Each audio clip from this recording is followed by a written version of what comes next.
Okay. Jesus. I haven't been doing my cardio honk, so I have to get my blood flowing real quick. Whoa. Okay, Gabby's about to take off. That's unsettling. Gotta get the blood flowing. I've been doing too much cardio. I'm ready to just be a sloth. Oh, welcome back to another episode, guys. We are here. We are ready. And I don't know. I mean, here we are. Do a recap of what's been going on? Yeah, I haven't seen you in a little bit. What's new with you? Got a face tattoo. Got a leg tattoo. Next. Okay. Where's the face? Right here? Yeah. Thank you. Thanks, Lee. Looks good, doesn't it? It does look good. Thanks, Lee. He's not here for compliments today or any other day. Lee's here for business. He said. Yeah, ever since he called us fives, he said, I don't have anything Lee's here else for to talk. business. He said, I'm not. Yeah. That's Yeah. it. No pleasure. The last few weeks we walk into Lee's apartment, he goes, don't even address the logs in my fucking dumper. It's just right here. And that means toilet for you nerds. We are just here to discuss business. He comes in hot with the business meeting and goes, and record. And we go, great. Nothing like starting off with that energy. And I love that. My boyfriend's motorcycle was stolen in front of his apartment complex. Just yet another bad thing that's happened to him. Jesus. Every moment that I've spent with this man have been the most beautiful and the most cursed thing I've ever experienced. John is the man, but I unfortunately do have to say this. You better make sure that bad luck isn't contagious because it's really coming in hot. I know. It's really been. It's just, whew, my man.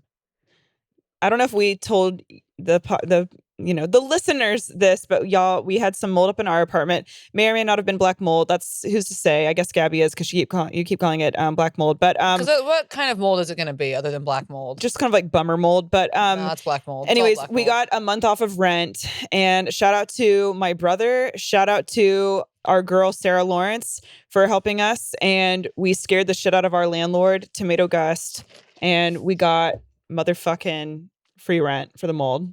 1 fucking month off. Yeah. And he was trying to fuck us and say no. I know. And I'm really proud of myself because I wrote the text and we all found, my little team and I, we found the codes. Yeah, you did. And that's what we need to do for John. I know.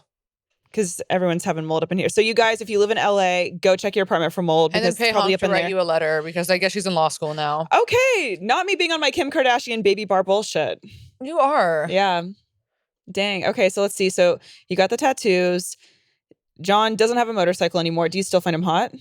Still find him hot. Whoa! Might not have the motorcycle, but he's got that big, thick dick. So okay, they're going to say personality. No. Big, thick dick. So that's... Small personality, big hog. Big old hog. So things are good. Okay. Yeah. And that's on Honk taking a trip to the state fair on... Okay, doesn't matter. Anyway, but so here's the thing. Here's the thing. Let's see what's new with me. You guys, I manically signed up for musical improv, and that starts next week. And I'm really scared because at the time it seemed really fun, but now I'm like, I don't have a voice like that, so we'll fucking see what happens. It doesn't matter. It's like musical improv too is I feel like just like goofy anyway. But here's what I want to know. What's the difference between musical improv and regular improv? What is it? I guess you haven't started the classes yet. I haven't started, but I will tell you. Okay. And I'm literally sweating right now to my fucking pussy even thinking about going to that class. We got to go to the live show. So for any of the Tea Time listeners that are in the LA area or adjacent, when Honk has her UCB 101 musical improv show, we better see a team of the listeners. Okay, at that damn show. And I know that's right. We love that. We love that. You guys, I just catered a wedding. That's right. I'm back on my peasant bullshit. We love to see it. I catered a wedding. Who got married? And Jeremy and Dina. I don't know if I'm allowed to say their names, but I just said. Were they ugly? No. Really? I thought they were, but then got up close and they're actually gorgeous. Were they whites? They were whites. French. Okay, the French are more attractive. Yeah. Really? The caterers were on mushrooms? Yeah, that's just the kind of wedding it was. That's kind of fun. Yeah. Okay. And I love that. Don't talk to me about mushrooms because I'll get out there again. Honk, we can't. Don't start riling me up. No. Don't start. No, there's been one too many relapses. You know what I was thinking about last night about how if we weren't sober, how fun this podcast would be if once every other episode we did it like completely fucked up. Like we took Molly into the podcast. No, because Niles and if we did. No, that would not be entertaining at all. Are you serious? No, I was thinking about how it would be the greatest podcast of all time if we were all fucked up. No, that's just your addict bullshit trying to come. That would not be entertaining at all. Wouldn't it be crazy, you guys, if we did an 8-ball and just what? It would be so fun. Are you serious? No, it wouldn't. No, and not that tone of voice. If we were all on Molly. Niles and I, when we did Clowncast, that haunted podcast, LOL, but we thought it would be fun too. We were like, oh my God, we should do an episode drunk, and did it. And then we listened back and we just and I was, at the time, I was the one editing that podcast, and I had to edit out like 90% of it. You saying the N-word? You wish. That's you, but no. But and that's a projection. But anyway, no. It was just fucking chaotic, and we just started like gossiping about like, I don't know. We just turned into like friend hour. And then after, when I like watched it, and like we thought we were being so funny. And when I listened to it back, I was like, this is incoherent. Yep. Yes. We're just openly talking shit. It's just like not even like fun. It's just like lowbrow and whatever. Exactly. Yeah. And if you got drunk, it would just be a slew of N-words. And you wish. Yeah. Well, I don't have to wish, but you wish. Yeah, I wish. Yeah, you wish. For serenity, but it's yet to come. But okay, so I guess you guys really shot down my idea of getting fucked up to do this podcast. Yeah. I was sitting in bed last night. I was like, oh man. Stop. I was. It's like, that would have been a fun. You need to start like reading or something, because like the where these thoughts are going is just to hell. Yeah. Could have been fun. Nah, but it won't be. But anyway, all of us taking shots. I had almost a glass of wine the other night. And I was like reflecting on, wow, how times have changed, because I used to like be able to just like down a fucking bottle and then keep going. And I had one glass of wine and like wanted to throw up and go to sleep. And I, like, everyone else kept going. They went out like all over downtown, and I was like, okay, I just got to go the fuck home. I feel like this is also how you start like seeing who's an alcoholic. Okay. So like you're discovering that you're not, and you're done with your like fun phase of drinking, while everybody around you is still like, you know what? I gotta keep going. So it's really being revealed to you who has a problem. Okay. We were talking about this in our little apartment off the pod, but yeah, there's certain people where we've been like, where have they been? Like, where are they? And then I've been like discovering them in random bars around Los Angeles, and I'm like, oh, there you are. Ah, you've been here the whole time. Okay, and there it is. You know, that would truly be the reality for me if things hadn't have changed. Yeah. Because boy, did I love hanging out at bars. As soon as it hit like noon on a day that I had nothing to do. Noon, I was at Black Cat. I was like, time to do my little walking down to Black Cat. God, I used to work at Dark Room on Melrose. And like when I was like 21, 22, cocktail serving. And yeah, there was always like the second that we opened at 12, there was like 3 guys with a scruffy beard. Oh yeah. And then like Kirsten Dunst, like, I'm ready. No, and I'm why is Kirsten Dunst all around LA? She's at all of the Burbank pubs. I know. She hangs out at like the English pubs in Burbank. Prayers up for, but I think she's gotten healthier. She got like married. She's like doing more work. There was like a few years though where nothing was really going on, and she was just a booze after hound. Marie Antoinette. This is, hey guys, we're rebranding to the Where's Kirsten Dunst podcast. Yeah. Oh my God. Like the whole theme is just like a through line to find her. Is to find Kirsten Dunst. And then once we get her on the podcast, that's the final guest, and then the podcast is complete. Or then she starts hosting it, and then it becomes like The Goop. I started listening to The Goop this morning. I used to listen to it a lot. Yeah. Okay. Anyway, move on. No. Yeah. That was almost. Yeah. That was. We don't need to talk about that. Yikes. But I did watch that that thing on Netflix that she put out, the Goop like thing on sex. That was really interesting. It did, because it talks about like how different people are turned on. They take like, I think it's like 6 couples and like a couple single people to this retreat almost, and they are just like helping them like rediscover their, not only like their sexuality, but like what turns them on. That's like the one where they how do to orgasm. Like, yeah, and they take like the objects and they see like, what do you? Yeah, it was really interesting. Did you guys know that you can come from like sensory stuffs? Yes. Isn't that crazy? Yeah. And they have certain like yoga classes where he only comes from getting his balls mashed by shoes. Yeah. Or the smell of cat litter. One day when we're allowed to go into Canada, we need to go. You wish. We don't have to wish. We know what haunted shit you're into, and that's on nipple clamps. But here's the thing: that's on bleeding nipples. One day when we're allowed to go into Canada, the worst we have is when I bomb when I look at Lee. Okay, yeah. Enough. But we need to go to Canada when we're allowed eventually / can afford to go in, and you need to meet that dominatrix, and I want her to just smash those balls into oblivion. Would you let her? Bastian. Yeah. Would you let her? Toronto's playful dom. Shout out to Bastian. Would you let your balls be mashed? Look at him. Only by Bastien, I think. Like, actually? Or someone that said please. Someone who was really nice. Yeah. Someone who brought you a Slurpee and a pack of pistachios. You'd probably get mashed. Someone who was like, no, Dark. Who remembered my name. Oh, yeah, right. So your mom. Dude, smash. Not someone. Okay, Lee, that was so dark. Because here's the thing. Someone who remembered my name. You know what that is giving the energy of? That's giving the energy of a girl that's just out getting fucked by all these guys. And she's like, no one remembers me. Guess I'm just fucking all these guys. And just another. That was what you. Okay, so Lee's getting ran through. And none of these girls are remembering his name. No, you're feeling taken advantage of. Wait, Lee, I just thought of something really fun. Are you on dating apps? Not really. I have profiles, but Where? not really. Wait, oh my God. Okay, not our theme. I just honestly forgot our theme. He's on the Craigslist dating app. No, wait, those are horrible. You guys. Oh my God. I did this haunted as fuck pilot probably in 2018 or something. And I met this girl on set.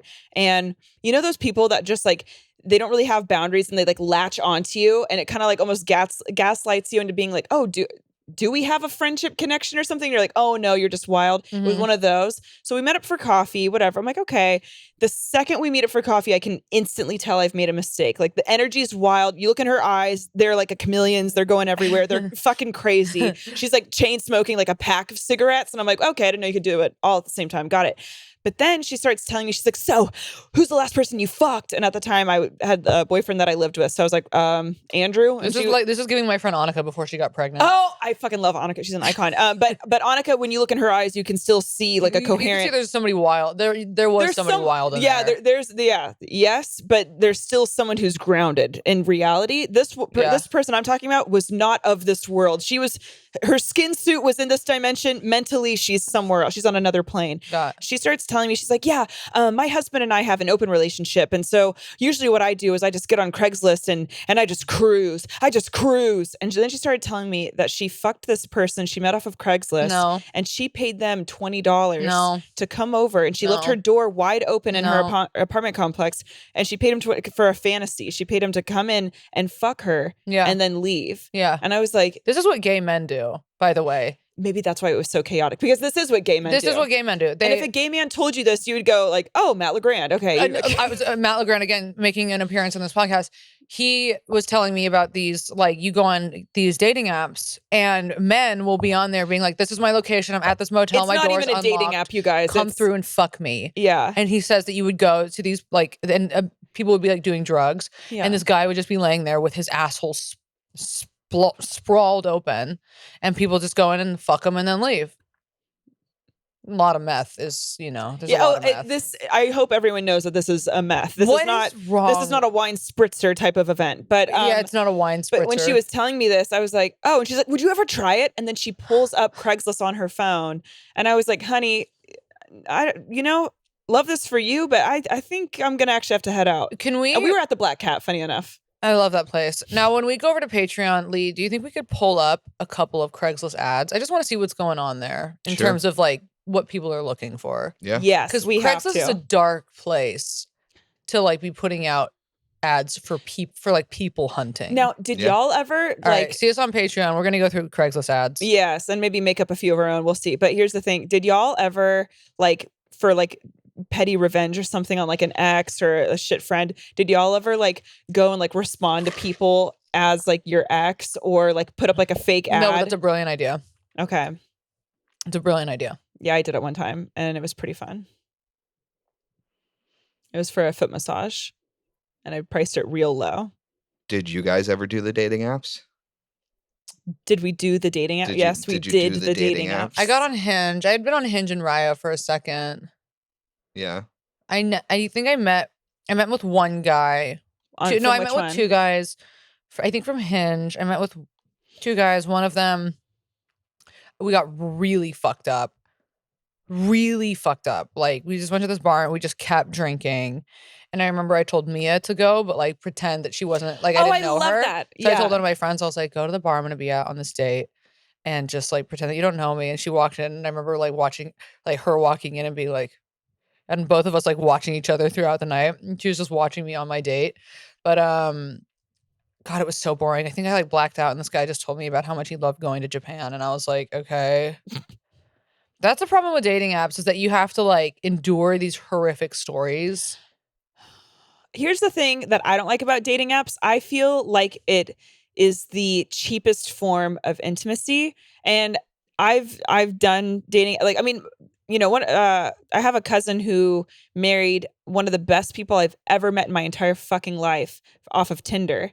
And wow, God, the like, trailer of the dating apps. It's so interesting because like some people have these like fantastic, like amazing. I mean, Joy, Miss Grilled Cheese, our former roommate, she met her boyfriend that she lives with off of Bumble, I believe. Well, he's not my cousin's husband, I'll say that, but you know, oh no, I'm half kidding. And and I'll say this about that relationship. They sure did meet on a dating app, didn't they? I just think that it can like, I think it gets extra depressing. That's why I don't really like them. I definitely use them. Like when I was exclusively, okay, what the hell? This is the remix of this sentence. When I was exclusively dating women, when I was like 21, I believe I was using dating apps because like I was too afraid to like, and I also like didn't really know like how or where to meet women. And so I was hooking up with girls off of, I think I was using Tinder at the time. Yeah, I was using Tinder. And like that was fun. I met a fucking crazy person that we were prank calling over the pandemic. And you said her personality was bad, and I'd have to agree.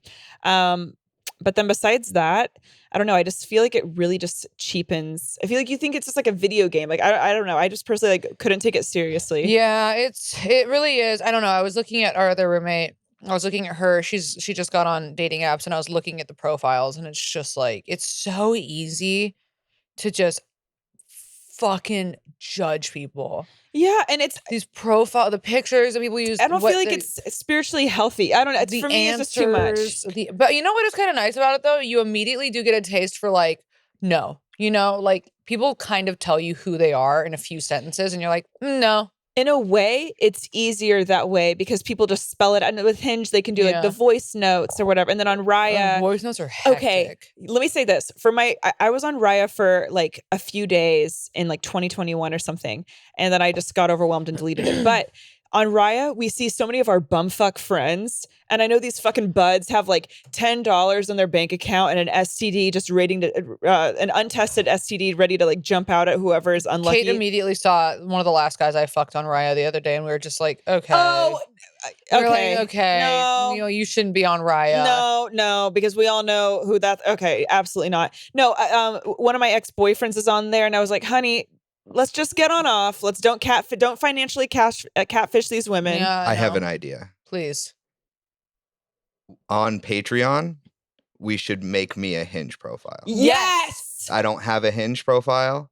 Oh, we're doing it. Let's do it. We're doing it. Okay, y'all, on Patreon, Wait, $5. can we do a dating leak segment every week on Patreon of like people that you? Well, sure, but come on. Yes. I don't have a Hinge profile. So dating apps for men are so different. I don't get any fucking matches. But also, your pictures are all probably like selfies and leave. No, I know how to fucking use a dating No, app. because you make these faces that look like you're like taking a poop in a diaper. No, I know how to use a fucking dating app. But I don't know. I've been using them since they started. Well, I'm 35 years old. I've been using them literally since they started. Yeah, but a little revamp. But yes. So on Patreon, it's already out. Go join. You can see us making me a Hinge make profile. you a Hinge. Okay, we're making you a fucking Hinge. All right, God. let's start reading the stories. Okay, sounds good. Honk, you start this week. Let's get you some dates on Hinge. Okay. Okay, read the story. All right. Starting off today's prompt of dating app stories. Of course, this email headline is as haunted as always. Handicapped bone. Here we go. No. Cripple sex. Okay. All right. So that's our listeners. So I frequent the apps, but have only met up with 2 people. This is one of the 2. I was visiting my friend down in Jacksonville Beach, Florida. I rented a dope spot right near the beach. I was feeling confident, so I hopped on Tinder and matched with a ginger. I've always had a thing for redheads, so I went for it. We decided to meet each other at a bar a couple of blocks from my Airbnb. I walked up and was searching for a tall redhead. I made a couple of laps, then saw a short, tight-jeaned man gesturing towards me. I saw and sat, and we traded hellos. He went to get me a drink, and I noticed a very obvious handicap. This motherfucker was bow-legged on a level of extreme waddle. No. Okay, not this ableist monster. Yeah, yeah. On a level of extreme waddle, period. Cripple, period. Stop! No, pause really quick. Okay, so I just did Ahmed Al-Qadri's podcast yesterday called Monday Fun Day, and it was really sweet. But he at the very end he reads listener emails, and like they were like, I'm getting my master's in like engineering, and I just wanted to say like I love you so much, and a piece of advice I want to say is just be the kindness you want to be in the world. Like bye. And like Ahmed was asking me after the podcast, he's like, Harper, like I know a lot of listeners write into yours. Like what kind of stories do you get? And I go, a little bit different. Little bit different. Little bit different. Little bit different. On his, so he's getting like, nice, kind. I'm getting a PhD in psychotherapy, and I just wanted to say, like, I saved a kid from a burning building. Well, here's what I'm gonna say. What's it feel like to be a fucking pussy? Gabby, we'll never know. We'll never know. Because guess what? We're not getting fucking pussy emails on this. No, we're not getting. We're getting the real stuff. All right. So this guy's waddling. She calls him a cripple. He bought me a Bud Light. I hate this podcast. I know. He bought me a Bud Light, and after chatting a minute, I told him I don't think it was going to work. He took it like a champ and just asked to hang as friends. So I agreed, and we got a couple of beers. I said I was going home, and he suggested we smoke a joint, and of course, with a new friend, I accept. We end up going back to my Airbnb and drinking more. He asks to kiss me. I grimace. He does it anyway. He's actually not bad. I'm hammered, and he has a good kiss, so we end up sleeping together. His handicap ends up turning into a weird sex experience. He's flopping around, and I make him stand behind me, but I thrust hard into him, and his bow legs can't support him. No. So I throw him by my ass into the wall. He collapses into the wall, and I'm horrified. Afterward, I asked him to leave, and I curled into my Airbnb bed and tried to forget. God, I'll never forget seeing that cripple launch into the wall.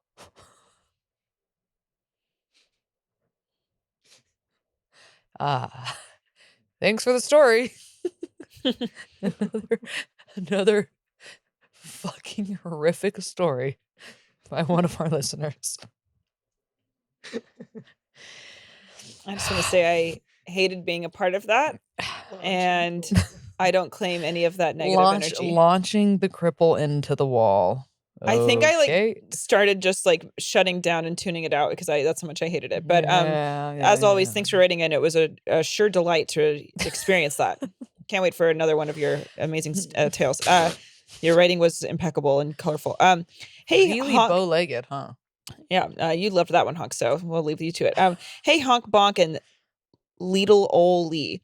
Well, I don't know about that. Okay. This prompt is perfect for me because I spent every weekend of my freshman year of college with Tinder/Hinge men. And I say men because they were always old as fuck. Oh, delightful. Okay. Not in the mood for this podcast. I just didn't realize it, but that's okay. But the craziest story I have... That's the problem about being on a schedule. Got to just do it no matter what. Honk is done today. Yeah, and it's kind of done the second. It doesn't matter. But the craziest story I have is about my encounter with a billionaire. And we already know that they're going to be into kids. Okay, basically I matched with this billionaire on Hinge, and his little side hobby was photography. Oh, good. Yeah, of course. Young women, an old man with... It's always photography. They love... I have this hobby. Oh, is it checkers? Is it painting? No, it's pictures of naked women. And then he pulls out a box from under his bed with a bunch of women that are tied up, ball gagged. I don't think it's under the bed because billionaires, it's art, right? So it's going to be all over the apartment. It's going to be framed. They're going to blow up the pictures. Oh, this was a shoot I did in Milan. Yeah, one of them's beheaded. She was 14, but she was so mature for her age. Yeah, okay. Okay, Victor, whatever the fuck your name is. Okay, Henry. Okay. Craziest story, billionaire. I matched with this billionaire on Hinge. Also, billionaire on Hinge. What are we doing? Okay. True. Because all the pores... What are we doing? I'll tell you what we're doing. All the pores pictures are on Raya, and all of the men are now moving on, to Hinge. Okay, it doesn't matter. Anyway, and his little side hobby was photography, of course. And he said he wanted to do a shoot with me. What a treat. They always do. Yeah, a privilege. I really want to shoot you. You know what'd be cool? Is if you put your tits out. Yeah. It'll be artistic. Okay. Get your tits out. Put a banana in your mouth. And hold it up and make the banana protruding out of your cheek. It'll look beautiful in the light. Okay.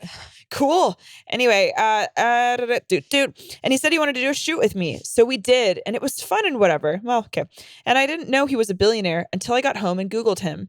And then I also found out he lied about his age, and he was actually 42. His Hinge said 30, and in person he admitted he was 35. Not admitted, and then you find out he's 42. What a dazzling man. Okay, well, the next weekend he wanted to shoot again by the beach. An artist prepares. And while it was rainy, he had me out in the fucking cold for hours. But whatever, he was so rich, and I was 18, so of course I was naive and thought he could help me do great things or whatever. Ew. God damn it, dude. Just these men taking advantage of... You know what pains me? When I hear these women go like, oh my God, I have a really important shoot, or like, oh my God, I did a modeling shoot. And I go, okay, so whose apartment was it in? Okay. Johnson? No, okay. Oops, okay. Dude. Real name? Okay. Anyway, he had out in the fucking cold for hours, whatever. He was so rich. I thought he could help me do great things. No, men never want to help you do great things. Well, at the end, I kind of had an attitude because I was freezing and wet and not the good kind. Okay. And we went back to his car and he fucking gave me a custom made Cartier diamond necklace and pearl earrings. But he was being so weird about it. He gave me the gifts, then right after was like, I bet you're trying to swindle me. You're just a broke young college girl, and I'm an old successful businessman. No. Is this a fucking sketch? No. What is wrong with these men, dude? I can't believe I'm going to say this, but this is the one time where you should have just ripped fucking ass. You should have just fucking farted and then got out of the car and ran. Okay. I bet you're trying to swindle me. I'm a successful businessman. Hey, if you're getting swindled by an 18-year-old, then you're a fucking pussy. You're a fucking loser. Yeah. Dork. And I got mad and was like, dude, I don't want your gifts. There's nothing you have that I want. Get him. And then he calmed down and was like, you're special. I want to take you somewhere. What, to fucking murder you? He fucking took me to a cemetery and made me sit by his grandfather's grave with him. No, he didn't. What a narcissist. What a narcissist. Ew. And my jaw is agape. Like feeling it too. He's like in his moment. He's like, yeah, my grandfather was the greatest man I've ever known. No, your grandfather was probably a fucking slave owner and built his fortune on the backs of others. You fucking freak. Don't trust rich old white people. Okay. Oh my God. I felt so awkward. Okay. Well, finally he took me home. The next day I get a call and he says, I'm taking you to Palm Springs. God, they always are trying to take you to the fucking desert. Ooh, please don't spoil me, daddy. I know, literally. If it's not the Maldives, then fuck you. Didn't Palm ask Springs, me. Fuck off. I know, literally. Okay. I can, I'm a peasant. I can fucking afford that. Okay. Didn't ask me or anything. Yeah, they try to make it seem so, you know where I'm going to take you? Where? The Salton Sea. Okay, we're a bunch of meth heads live in a fucking trailer and shoot up through their buttholes. Yeah, Palm Springs. So you're going to take me to a pool? I've seen a fucking pool before, bitch. You know what I haven't seen Thailand. Take me somewhere that's impressive. Yeah, literally. Take me to the Swiss fucking Alps. Fucking poor piece of shit. I'm going to take you somewhere you've never seen before. And here's the thing. I'm calling him poor because he's being cheap. And cheap is worse than anything. Okay. Yeah, that's true. Let's see. Because if it was a bros trip, they'd be going to fucking like Berlin. Take you to fucking Mammoth at least. Mammoth is beautiful. Take me somewhere with fucking Big Sur. So take me somewhere like fucking beautiful, but this is just haunted. Palm Springs is like a closer Las Vegas for people who think that they're being in touch with nature. It's uninspired and I hate you. Okay, I can't. Yeah, go on. Okay, taking you to Palm Springs. Didn't ask me or anything, and that made me so angry. And I kept the gifts and ghosted him. Good. Well, fast forward to sophomore year of college, we got in contact again, and even though I knew exactly how it would go because I couldn't stand his entitlement, I let him take me out to dinner. Whatever, honey, eat good. The whole dinner, he kept trying to get me to drink, and I kept saying no, and he also told the waiter I was famous for some reason. It was odd. Well, after dinner, he got so mad at me and started screaming, saying that I didn't seem into him. No. Okay, and men, for any of the fellows that are listening, that's a great tactic. If a woman is seeming a little like not into you or a little uncomfortable, yell at her, scream at her, get it right in her face, call her a cunt, call her an ungrateful bitch. Yeah. And that's going to get her to put out. That's going to get the fluids of juicing down. Yell at her, threaten her, then gaslight her and then say things like, "Oh, well, I guess women just don't like nice guys. I guess I'm just too nice of a guy." Yeah, say that. Guess I'm just, it always happens to me. I'm such a nice guy. And then start hitting your head and going, "Stupid, stupid, stupid." It works every time. I hope that helps, fellas. It always happens to me. Okay. And I didn't defend myself because truth was, he was right. Right when he was done screaming, he said, "Can I kiss you?" No! And I was like, is there something missing from men's brains? Wait. Can I kiss you? And I was like, after all that, no. Okay, good for you, girl. And he got even more mad at me and was screaming and I was like, dude, I don't want to see you again. I'm going to Uber home. Then he calmed down because he has to manipulate you, of course. Mm-hmm. Then he calmed down and was like, no, at least let me drive you home. So I did. Well, on the walk to the car, he said, I still don't get to feel your ass yet. Okay. Oh, good. And then he reached up okay. So then after you're done having your temper tantrum, just go to rape. And then he reached up my dress, grabbed my butt. The way that I'm going to start just carrying a fucking hammer and bonking men on the fucking head. Yeah, okay. No, you should. And that was the last time I ever saw him. I then went home and had a threesome with my roommate. Okay. It was such and I love that bitch. It was an eventful night. Also, I saw you guys in San Diego. My name is Ryan. Oh, this is the crazy girl. Okay. She was fun. Also, I saw you guys in San Diego. My name is Ryan, the girl with the big tits that I was with is the roommate. Ha ha ha. I'm so sorry for my behavior. I was so drunk and haven't drank since, but I feel so awful for how I acted. Love you guys. I literally don't remember. With love and light, Ryan, you were so fucking fun. She heckled almost the entire time because she was just like fucking wasted. It's crazy how I do not even remember. I know. Honk has a bad memory. I just remember because I watched the tape like the other day because I was like looking for a clip. But no, honestly, Ryan, that you were really fun to do crowd work with. Is it bad we said her name? Oh. It doesn't matter, I guess. No. I just decided it's not. Okay. And that's on It's Anonymous unless I decide not to. That's a nightmare. Wow, I hate these men. Dating app, Puke explosion. Okay. All right. This story is from about 7 years ago. I met this guy who worked for the Navy in the Bay Area. We ended up going on the first date and all went well. We ended up wanting to see each other again. He invited me over to his house so we could get dinner and then get drinks after. After dinner, we stopped at a grocery store and grabbed Jose Cuervo. I was 22, okay?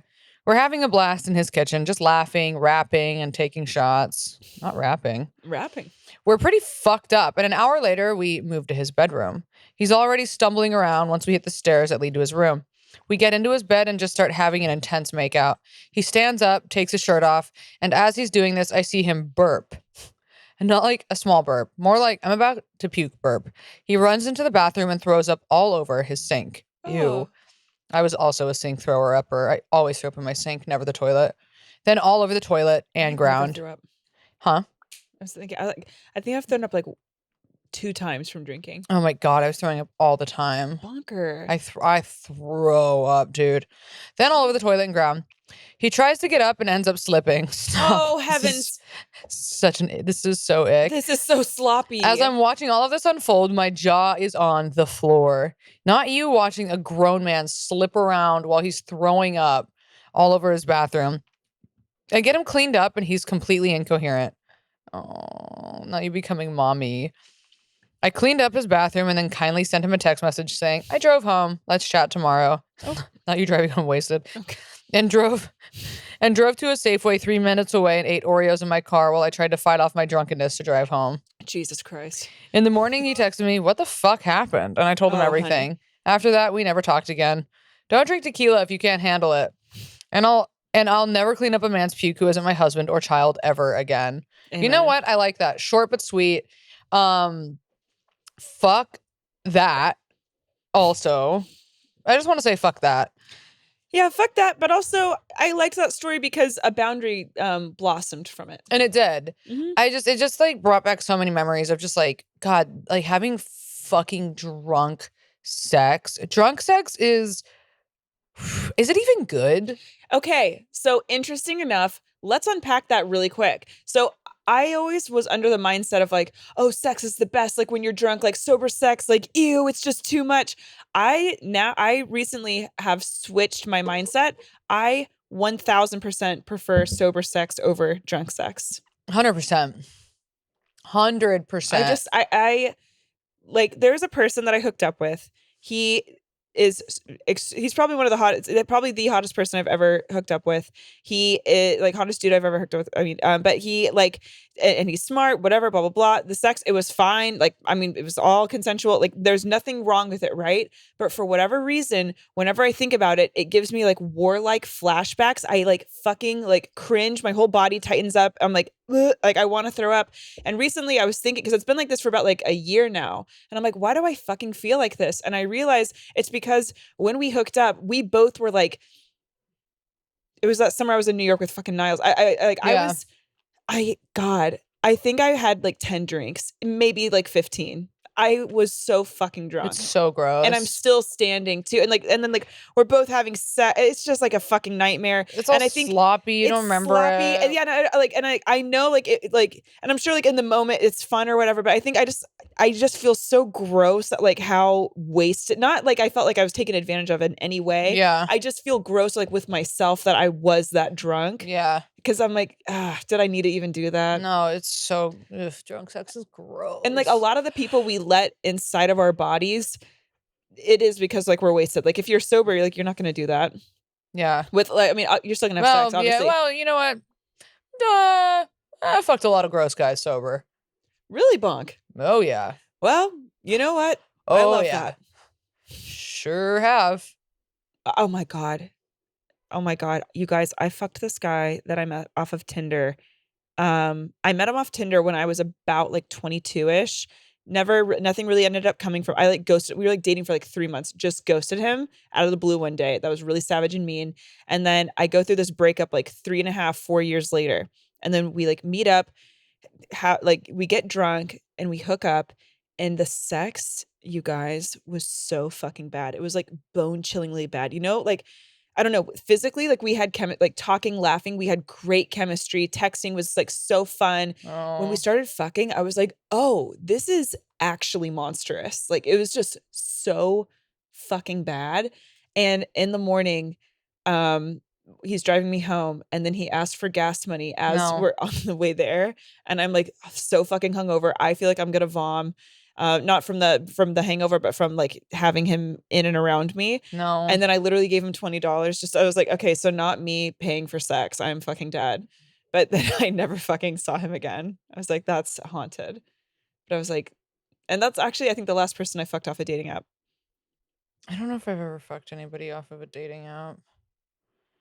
It's all, I don't know. Sex is weird. Have you ever had really bad I'm sure you've had a lot of really bad drunk sex. Yeah. I'm sure you have. Not you sure looking at Lee with dead eyes going, I'm sure you've had a lot of drunk sex. You know. Whatever, we all have. But that's why this Lee, podcast what's your body is cute. count? Oh. What's mine? Yeah. Wait, can I guess? Sure.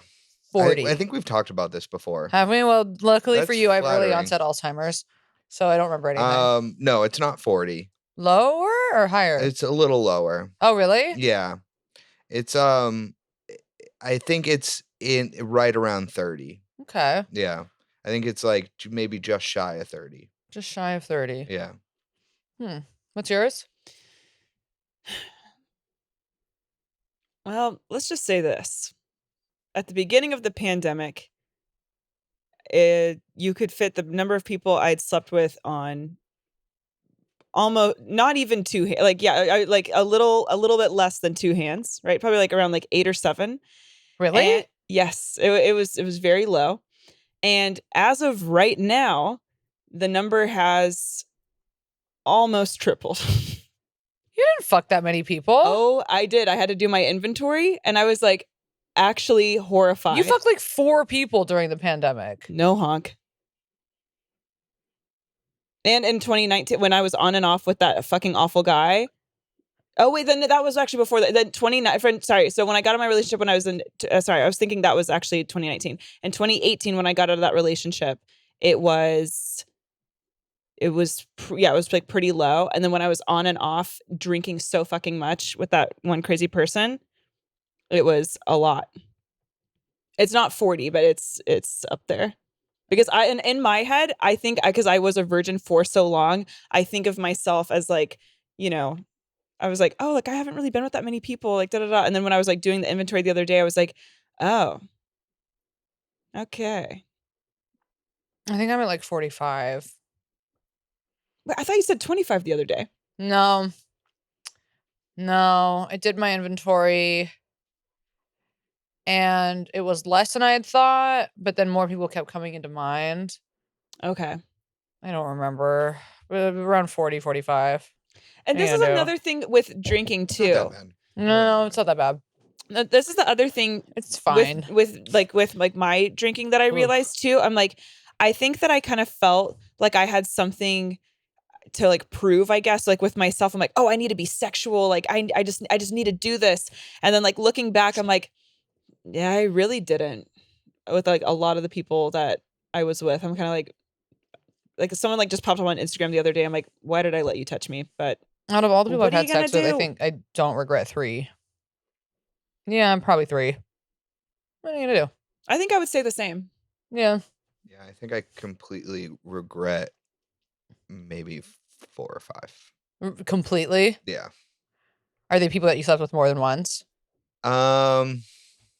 No. Sex is just so once. Weird. Really? And it was done and you're like, I fucking don't. I shouldn't have done this. Really? This was totally one-sided and I took advantage of your attraction to me. Fuck. Yeah. Sex is dark. Sex can either be so dark or so great. I mean, it's like we talked about when JT was on, like it is an energy exchange. Mm-hmm. Also, I think that's why I like that one person I'm talking about where I just feel like kind of haunted. This person does have like really dark energy. And so I think when I think about it, I'm like, oh, like, I don't know. It's a bit of a swoop, but I'm sure people can say that. Okay. I think I read now. No, you no. Oh, wait, did I? Yeah. Oh, shit. I thought you just did. No, you literally did. Oh, my bad, y'all. Okay, just read it then. How about that? Brooklyn, fall 2019. Ooh. I hadn't had sex in 4 months. This is written like a haiku. Like she's... Okay. Okay, Miss Art. I was 30, flirty, and ready to get dirty, but I wasn't thriving. I was about a month out of a big breakup, and I was sad. I didn't know it at the time, but I had PTSD, haha, which my therapist wouldn't diagnose for several more months. LOL. All right, we're full of the hee-hees and the ha-has already. What I did know is that I wanted to avoid the intrusive thoughts and have a fun hoe phase. And, you know, we've all been there. I was disassociating on the apps, Bumble and Tinder, and when I swiped on a cutie from England who was visiting New York while traveling to several countries to make a podcast. This person, let's call him Jerry, introduced themselves as a woman. Okay, this is going to get wild. Though I quickly learned they were assigned female at birth and were non-binary. Wait, hold on. This person, let's call them Jerry, introduced themselves as a woman, though I quickly learned they were assigned female at birth and were non-binary. Okay. The first time we went out was around Halloween. We had a cute date, complete with wholesome shyness and awkwardness. I asked Jerry if they wanted to continue the night at my house, and they said yes. Historically, I'm slow to make the first move because I'm shy and I worry about reading signals wrong. My room was small and I didn't have anywhere to sit except for the floor and my bed. So we sat on my bed and talked and listened to music. It would have been glaringly apparent to any idiot that they were interested in getting physical with me. So I eventually asked, "Can I kiss you?" I think they gave me some light shit about asking, like, what a dork, and not just making a move. Haha. We made out and clothes started coming off. A great way to kick off a fun week. They weren't allowed to have guests. Where they were staying, at least not male guests. So they would come over to my house. We bonded over a lot of things. Is this all? Okay.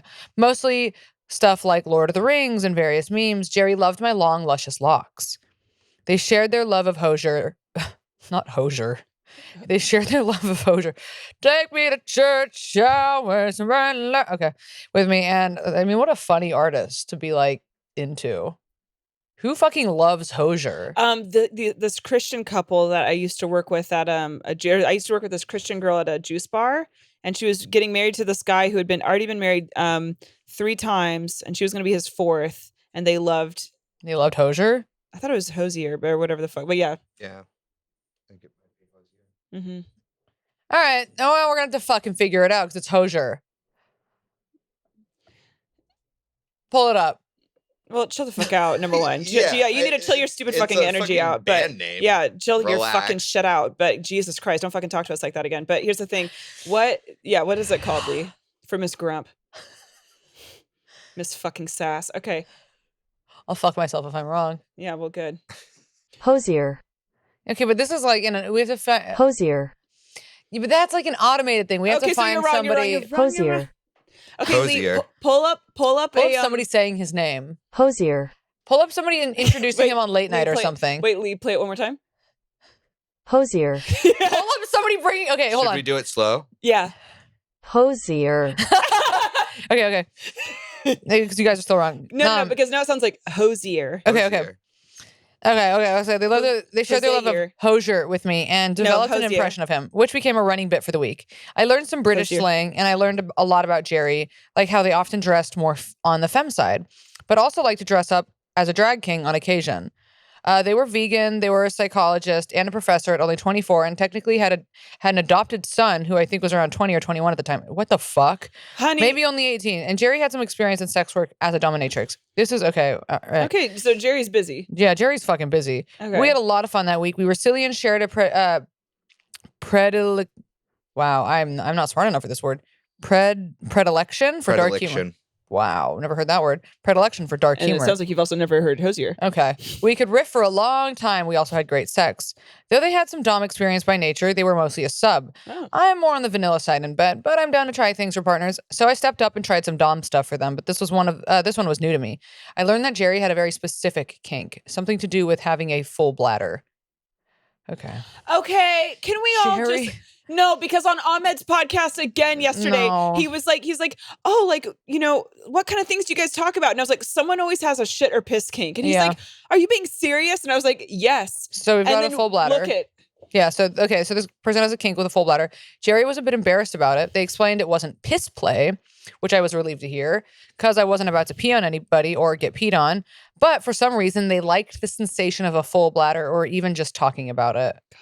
Like their own full bladder? Like, I'm so full of pee right now. Like, my bladder feels and then, like, so full. I guess, like, when, like, you're, like, thrusting, like, you can hear it. Like, or, like, do you like the feeling of having a full bladder is horrible. Wait, Lee has something. Do you even care?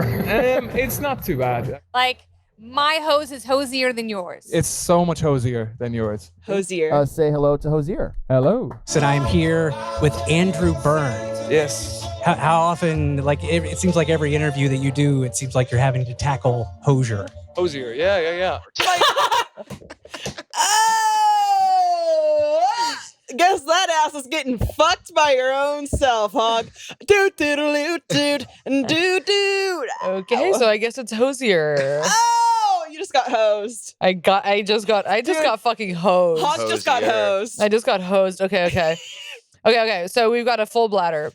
Wait, remember when Lee fucking thought it was Eckhart Tolle? Yeah. And he goes, don't get me started. Toll. It's Toll. It's Toll. That was the first actual fart that we heard on this podcast. All right, here we go. Wait, full bladder, because this is going to get weird. Okay.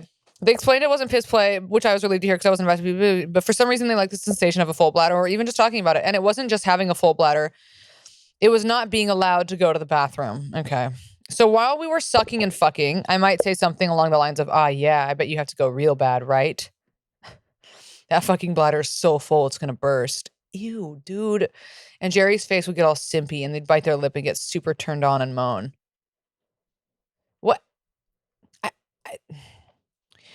Like, not to kink shame, but it's just like, what is this stuff? Like, what is this stuff for real? It's fucking dark is what it is. I bet that bladder's real full.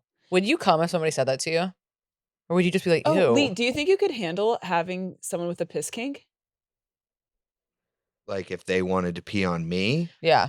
Or if they wanted to be peed on? They want to pee on you. Answer for both. True. Yeah, I think I could get down with it. Really? Yeah, I probably could. I don't know if I could do it in bed, because then I wouldn't want to sleep in wet. That's the thing. I'm like, for people that do the bed things, I'm like, so you must have like a mattress. That's just so messy. Probably do it in the shower. Yeah. Okay. I would hope. Okay. A kiddie pool. Yeah. Okay, so they're moaning. Go to a hotel. Okay, they're moaning. They're getting turned on. We've got paragraphs left. One night we went to a club in Williamsburg for a dance party, and at some point we came up with the idea of finding a third. Now, honks. Up to that point, I'd never been in a threesome. I was nervous, but I was definitely interested in trying. The plan was for Jerry to scout out a woman and approach her and see if she was down. We split up for a bit, and I danced around while Jerry got close to a very hot woman. I watched from afar, hopeful and excited. It looked like they were hitting it off. Tragically, it didn't pan out. But that's okay. We left the club sweaty and holding hands, grabbed some snacks from the most bougie bodega ever, and headed back to my house. We still had each other to suck and fuck, which we did, and boy, did it get sloppy. Lee knows what I'm talking about. Okay, sure. Lee. Okay, Lee. I guess we just established that I do. Yeah, I guess so. And that's on Piss Kink Lee. Another night. That's on P. No. That is on P. No. P-E-E. That means Lee. Another night we lay in bed and shared deep, dark secrets. Some of our worst emotional scars. I was obviously very sad, but deflecting with jokes. Jerry wanted to try something with me. They switched into a mode that I now know to be soft dom. They were incredibly tender and nurturing. Lee would like this. Yeah. They were incredibly tender and nurturing and talked to me in a quiet, soothing voice, making it the safest of places. They told me to open up, and I let everything out like I'd been hypnotized, and my last filter had been taken away. We forget real quick that Jerry is a psychologist. Okay, Jerry. So Jerry's got some fucking tactics. Yeah, Jerry knows what's up. Yeah, okay. It was one of the most vulnerable moments ever, especially with someone I'd only known for a few days. I was scared and confused and amazed and didn't understand why I was saying all of those things. It was surreal. Whoa. It was like witchcraft, like a charm was placed on me. It left an undeniable impression on me and may have unlocked a kink. Okay, whoa. Our last day together, we got down and dirty once again. Jerry loved getting fingered. Ugh. No, that's no. Ugh. So I did a lot of that. You like getting fingered, I bet, huh? Yeah. Ugh. No, but you're weird. Evenally, you don't like kissing. I like kissing now. You like it now, but you didn't for you. Yeah, you didn't like kissing. You don't like having. You don't like being fingered. You don't like clip play. I don't know what's going on with you. I like clip play. Well, that's not what you say. I do not like... Okay, no, that's not true. I do not like getting fingered, though.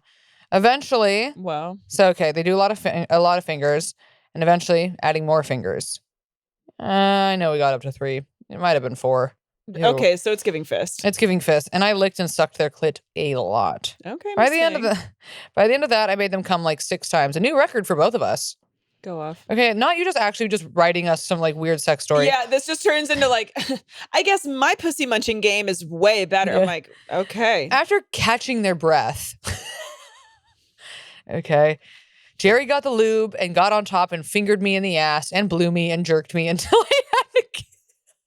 This is just erotica. At this point, I realized, hold on. This podcast is turning into that podcast, My Dad Wrote a Porno. Yeah, it is. Okay, hold on. Is this a clip? Okay. After catching their breath, Jerry got the lube and got on top and fingered me in the ass and blew me and jerked me off until I had an incredibly large and draining orgasm. Okay. And it's giving Get a Journal. Like, God. What was that book? No, it's the podcast My Dad Wrote a Porno. No, I know. But what was that book you read? Oh, the fairy fucking book. No. Wait, what book? Heredity? Verity. Verity, yes. No, Lee, that is giving Verity. It's giving Verity. We showered up. It is giving Verity. Until I forgot. Colleen Hoover can fuck herself because if she can. And jerked me off until I had an incredible... I got to try this to John. Fingered me in the ass and blew me. Yeah. And jerked me off until I had an incredibly large and draining... Don't say draining orgasm. You should try that to John. Left. It's all gone. It's all gone. It's all gone. It's all... I was just nothing but a pillar of ash and stone. Yeah. All fluids had erupted out of my orifices. Fuck, dude. We showered up and said some quick emotional goodbyes. But they were going back to New York. They were going to be back in New York in a few weeks for a short while. Had to refill. We knew we'd see each other again. We parted ways. That night, I had my first date with a new girl from Tinder. Right back at it. Ew. And he's ready to. Okay. The conversation flowed easily, and we had a fun time. We would go on a date up until the pandemic started. Okay, hold on. Jerry was back in town. What in the fuck is this story? Yo, Jerry Bears. This is just a love story about Jerry and the full bladder. Hit me up. Yo. Yeah. Jerry was back in town a few weeks after our wild week together. We planned for them to stay the night with me that night, but they got in much later than expected. I was asleep when they called me from outside my house. I shuffled to the door and let them in. Okay, not shuffled. Okay, not this turning. Yeah, this is honestly. Yeah, this is turning into Colleen Hoover. Yeah, it is. I shuffled to the door and let them in. Jerry felt bad for waking me up. We got in a bed and I was ready to pass out. But Jerry wanted to give me a blowjob to thank me for letting them stay with me. Okay, Jerry. I sleepily agreed to it. What in the shit fuck is going on? Okay. I sleepily agreed to it. And Jerry sucked me off.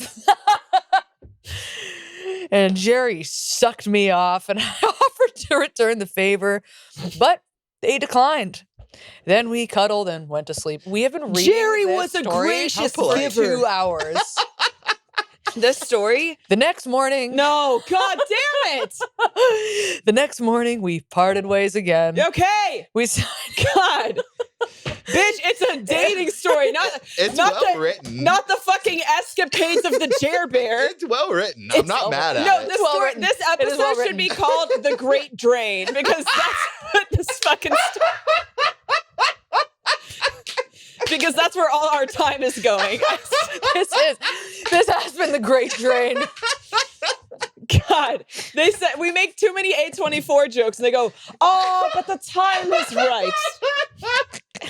I shuffled to the door. Stop. Sleepily, I laid my head down as she sucked me off. No, they sucked me off. As they sucked me off with vigor. Jerry. All right, we stayed in touch for a bit, and I rooted for them as they traveled the world, interviewing people for their podcast. What's the podcast? Okay, we gotta get Jerry on, dude. We all need a Jerry. Yeah. But eventually we lost touch and haven't spoken for about 2 years, but I'll always have the memories of our week together. And so will we, because they have now been incinerated in our mind. My PTSD is much better, but I still haven't been in a threesome. Okay, well, now I have PTSD from this fucking email. Oh my actual God. So riddle me that. So if no one's ever tried DMT, it's basically just that story. Oh my God. Wow. I'm actually fucked up and fucked off. Oh. Okay, no. So fucking funny. All right, Honk, are you ready? Was that took the entire podcast? I think it was 15 minutes. I really think we started. Then we had to settle the. Wait, and didn't.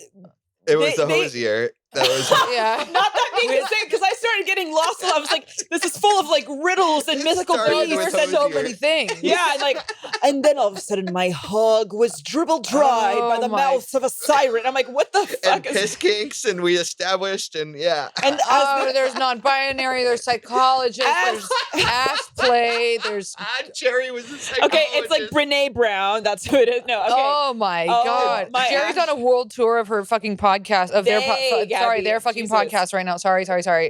Oh, I mean, goodness. And they went out for a threesome, and that was great. I was asleep until I wasn't. As the mouth of my. It was great writing. Thank you. Yeah, no, the writing was astounding. So again, for your listeners, fucking step up on your writing game. Now this is your homework: is fucking become a good writer, because you can see the story. You can see how the telling of a good story pans out in writing. And do y'all see when you do your job right, y'all? We can do our job right, because when you guys are like, I met a guy named Henry, and he was kind of ugly. LOLs. I'm like, okay, what is this actual story? Get with it. We want name changes. We want location changes. We want these details. We like adjectives, nouns, verbs. Yes. Well, Jerry's mouth felt like sandpaper. It was nothing more soothing. Okay, I can't. But here's the thing. Along the rims of my quietly throbbing fat cock. One finger, then two. Yeah. Then three. I think we got up to three, but I was so immersed in pleasure. Then I worked them like a puppet. As they softly fingered the innards of my anus. Wait, no, because the voice that Lee just did for puppet was actually egregious. Okay, now here's the thing. as the juices flowed from the tip of my penis and her vagina, and their vagina as well, mixing into one that we could both slurp up together. I was like the peach from Call Me By Your Name, being just devoured piece by piece. Okay, all right. disappearing in Jerry's mouth. That was good. Okay, that was a great dream. I know it's kind of fucked that we just peaked, but hopefully y'all got your red and green. Meet us on Patreon. We have so many more stories, you guys. More. Okay, so this is a story of my first Tinder experience when I was 18 years old. I matched with this 22-year-old guy, Quinn, who looked like a sad cowboy and who had just moved to a beach town. Quinn's not a real name. Don't be named Quinn. Go on. I have a friend named Quinn, and she is one of the best people I've ever met. But if you're a guy named Quinn, you probably have bad tattoos. Who looked like a sad guy. You know what? If you are a guy named Quinn, you're probably like too into like Marvel and shit. Okay. Who looked like a sad cowboy and who had just moved to a beach town near me from Manhattan. We spoke for a couple days, then decided to go on a date. He mentioned he was straight edge and that he had a dark past, of course, because his name's Quinn, which I profoundly ignored. Oh, wait, no, which I unfortunately ignored. Whoops. The date was fine, but when it started getting late, he mentioned he would have to call his friend to pick him up. Turns out he didn't have a license, okay, it's giving me, but said it was because he recently moved from NYC, so it made enough sense to me. I offered to drive him home, so we got in my car, and when we were at his place, I had pulled up to a massive house about 2 blocks off the water. I kind of looked at him confused, thinking, how the fuck does a 22-year-old brunch server afford this? It must have read on my face because he looked at me and said, yeah, I have a ton of roommates. Now nothing gets me wetter than that. Okay. Ooh. Again, I was like, okay, makes sense. The next day we meet up at the beach and end up going back to his place after. Once inside, it's very clear he has many roommates. It was giving frat house. This sounds like that guy Casper that I dated who drove a Tesla and then lived with 18 people and slept in a room that was the size of a closet. And that is how it goes. And that's on Casper and Quinn. There are correlations. Okay. Yeah, there are. Again, it makes sense. Dude, we got into his Gabby. We got into his very small room that consisted of a bed, TV, and a fold-up TV table as a nightstand. We start kind of cuddling, and he asks if I want to watch a scary movie. I say sure, and he starts flipping through Netflix to find the horror section. And as he does so, he passes the animated movie Coco.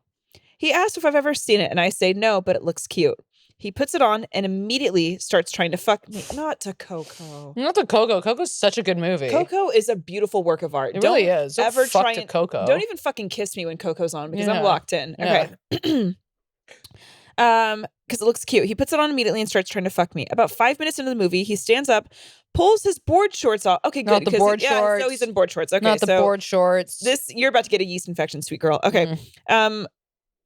Stands up, pulls his board shorts off to expose his 2-inch, in parentheses, I'm being generous, hard penis. Oh, good, hard.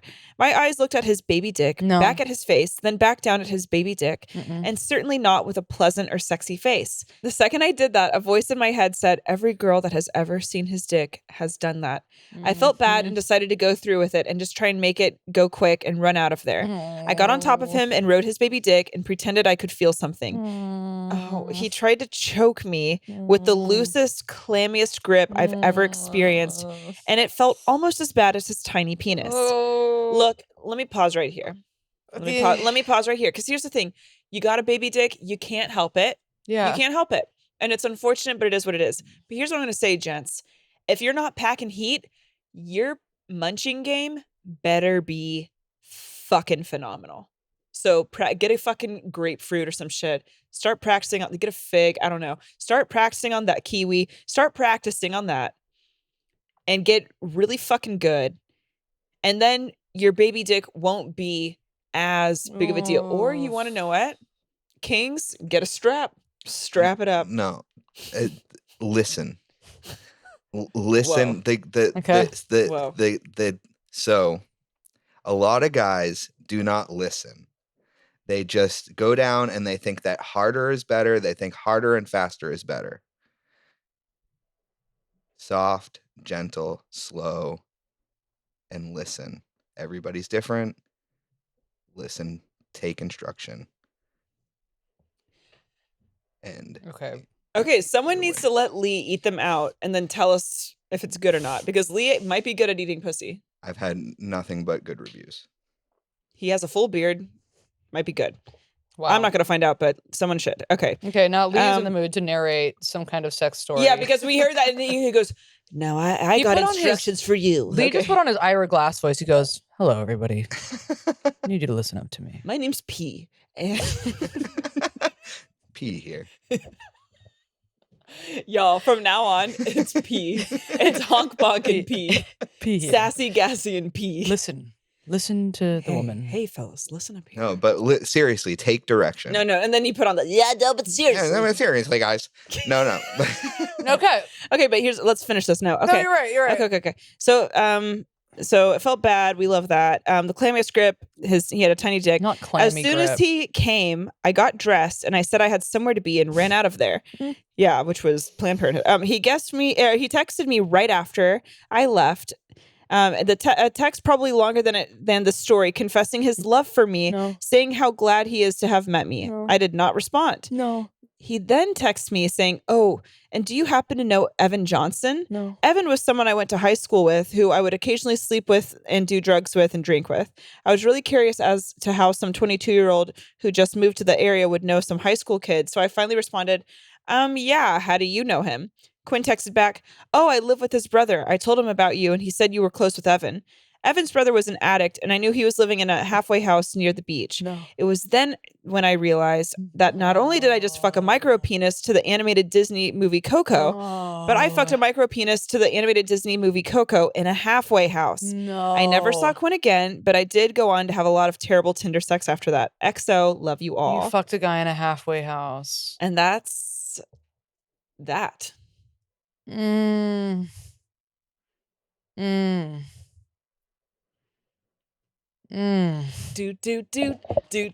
amount of women that just fuck guys because they're like, all right, I guess I just gotta get this over with. Yeah, you're already there and you're like, I gotta do it. Wow, society has failed all of us. Y'all, I fucked a guy who had a Murphy bed one time. What even is that? It's a bed that pulls out of the wall. It drops down out of the wall. Yeah. It's like shelves on the wall. Where do they have those? And it drops down. In apartments in Koreatown. Yeah. And I left my phone on the bed and he had put his Murphy bed up and then I had to go back in there. 1950s. Yeah. Yeah. I kind of like that. Well, my boyfriend doesn't have a bedstand anymore, so his mattress is on the ground. Was it on his motorcycle? No, Lee. Low blow, Lee. No, Lee, it wasn't on his motorcycle. Lee wasn't on his motorcycle. He laughed. It wasn't on his Lee. Yeah, sorry. Not his motorcycle. We're going to do one more. Okay. This one's called Skater Boy, which... Read it. Do I know a thing or two about those? My name is blank, and please keep that anonymous. I like that you put the name in there and then said keep that anonymous. And I used to be a bit of a serial dater in my early 20s to my own detriment. My worst experience was this skater dude from Tinder that was 20 minutes late to the date. I only wish that was the worst thing he did. The date was at the local park near where I worked. Okay, well, there's your first... Why was it at a park? Because this guy said he was broke. Okay, got it. Because this guy said he was broke, so I said, let's just have a tinny in the park. A tinny? A tinny? A Tinder date. Oh, okay. A tinny. A tinny. Let's just have a tinny in the park. First half hour was pleasant. We bonded over having the same birthday. Okay. He then wanted to score some green, so he took me to the local skate park to get some. I'm screaming. This is such a fucking broke skater guy. I can't. You can't. The minute we smoked, I started feeling uncomfortable, but I have OCD, so I thought it was just me being weird. Fast forward, I get hungry, so I offered to get us some food. We ate, and I said, okay, I'm going home now. He asked if he could come. I said no, but he insisted that he was very good at giving head. So my love and sex addict ass caved and took him home. Oh, fuck. We get home, have mid-sex. Yep. He didn't go down on me. No, Did dick, though. Okay. Next day, I had to work very early, so I said, don't worry, you can sleep in if you want. And this is how skaters never move out. This is what happens. No, because this story is giving bum. Yeah, this is how skater guys just they squat. Okay. You can sleep in if you want. So I go to work the next day and I get a text during the day saying that he is in pain and can't move. So I freak out and tell him, call the ambulance. Just too comfy. Yeah. So I freak out and tell him, call the ambulance. He says, nah, it's fine. I just have a bad shoulder. So I rush home after my shift, and this motherfucker is still in my bed and had smoked all of my green. Oh my God. Okay. As if that wasn't enough to put me off, we had sex again, and then I kicked him out. I saw him one more time after that because he asked me for a second chance. We had sex and went to sleep. In the middle of the night, I was asleep. He wakes me up by pulling my hair towards his dick in a very aggressive manner, asking me to suck. No. Who raises these men? Feral women? Why are you blaming the women? Where's the fucking man? Like, as a father, you should be fucking. Where are the parents? Who raises these children? Feral people. Bad people. Okay, go. All right. Asking me to suck. I yelled at him to stop. He did, and I went back to sleep. Not sure how I did this. I ended up ghosting him after that, of course. I love that he said, let me have a second chance, and then does something even worse the second time. He then continued harassing me by sending me text messages saying that I raped him. Oh my God. And that's why he was in pain the first time we fucked. Oh, shut the fuck up. Whoa, dude. He even said he was going to get a lawyer. Whoa, dude. Well, good. They're not going to do anything. They're literally, okay. But my OCD ass took him seriously and had a breakdown at work. No. Honey. Which was very embarrassing. If there's anything that stresses me out more is being accused of something I didn't do. Turns out a friend of mine actually knew him and told me he is a psychotic in and out of psych wards. Oh. A benzo addict and basically homeless. That's my worst dating app story. Don't worry. I've grown a lot over the years and I look back in disgust. Question for you. Do you guys think that dating apps are desensitizing us? Because I do. Yes, 100%. Yes. That's why I don't like to use them. 100%. No, I don't like to use them.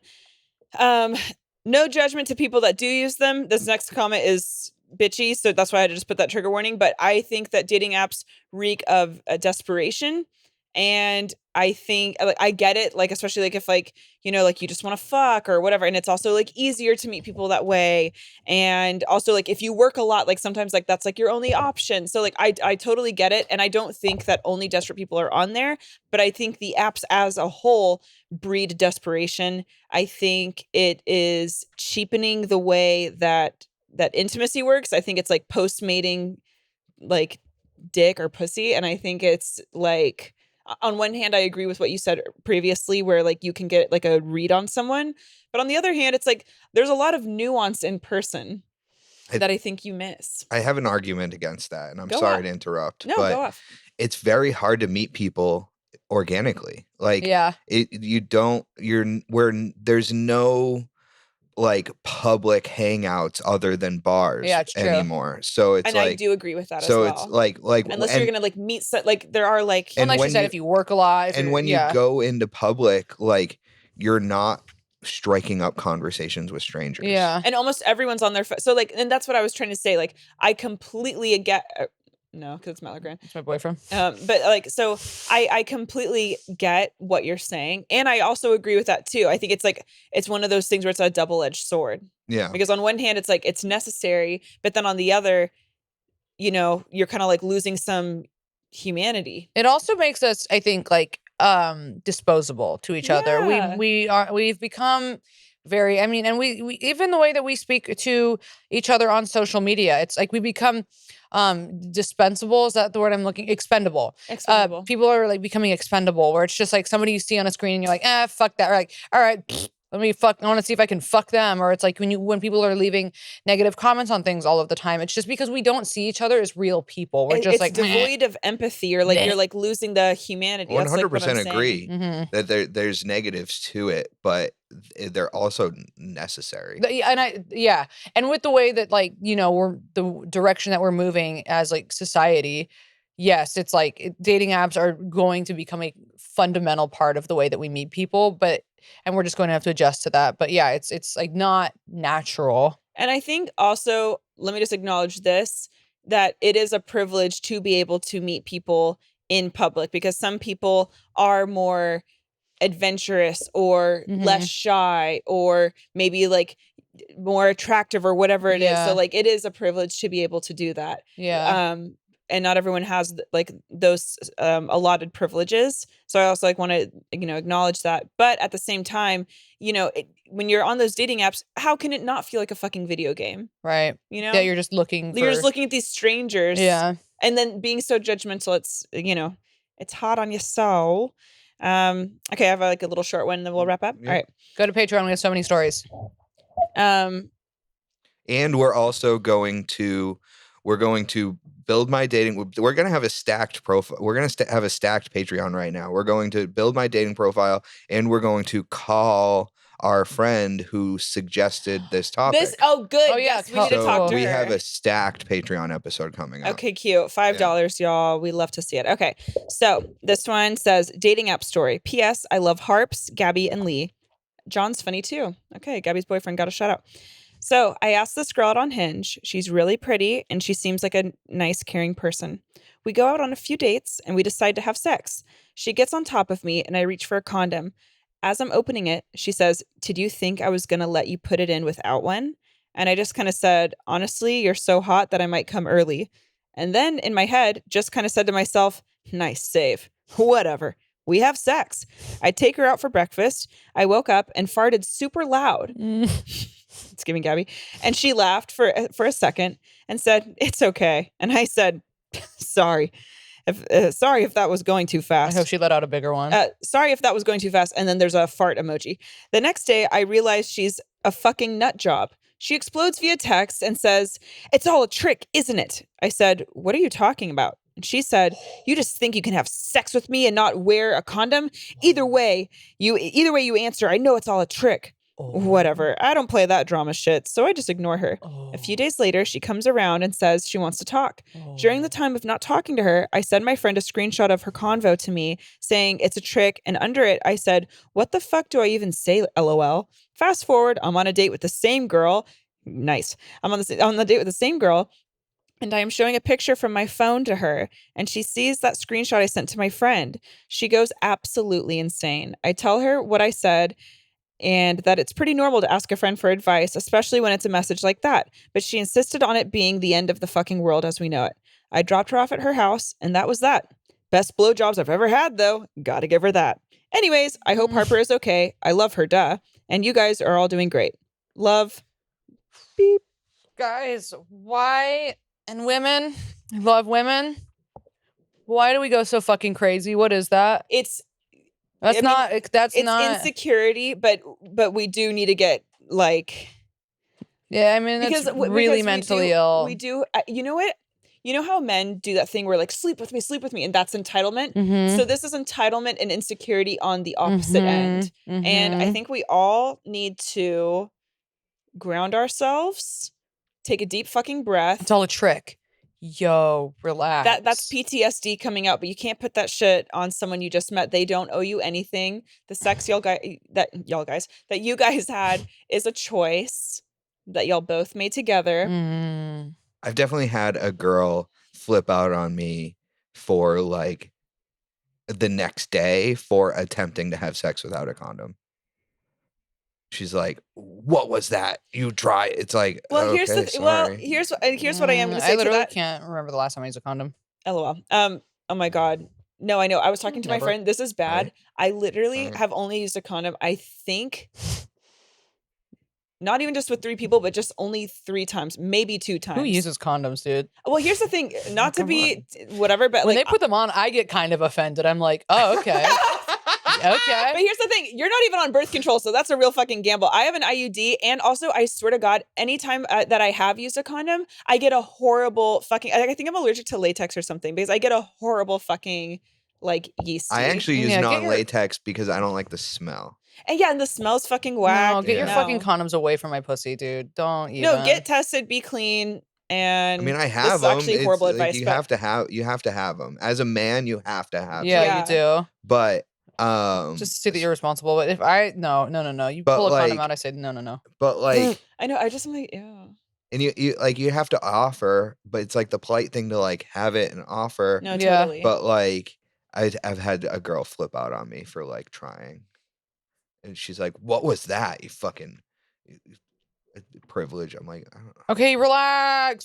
Who uses condoms? Grow up. Well, no, because I mean, here's the thing. I will also say that a lot of times in the moment, women will not feel as comfortable to like voice how they actually feel. So I think that's why the flip outs come, because like we'll be like, oh, okay. And then after you get a second and like process it, you're like, wait, that's not okay. So it's accumulation of being displeased with what happened. And also it's anger. It's also like, I think negative feelings for yourself. Unbottling. Yes, it's a multitude of things. You're right. And you're right. When you unpack it like this, like that, yes, you are right. Ooh, wee. Okay, you guys. I just say, can we just all fucking grow up and not use condoms? No. Anyways, join us on Patreon where you get an extra hour every week, you guys. That was our episode. We love to see it. Please subscribe where you listen. LOL. Leah, I don't know why, but I hate that sentence. I hate saying it. I hate looking at it. Subscribe where you listen? I think it's... we have to say it, and we should say it in the beginning of the show, too. I think it's gay. too. I think it's dumb. And I'm not saying gay is dumb, but I'm just saying that is gay. Yeah, you are. What should we say instead? Please I think you're right. Where you listen. I just feel like we could say something better. I don't know. Anyways, follow us on Instagram, teatime429. Wait, no, 42069.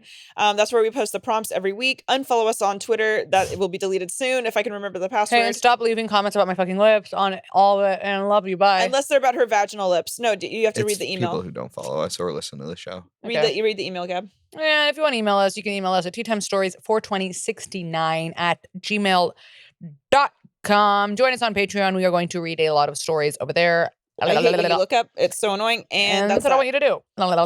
Nope. And Gabby was wrong about Hosier, and that's the funniest thing that's ever happened. Goodbye. Doot doot doot doot.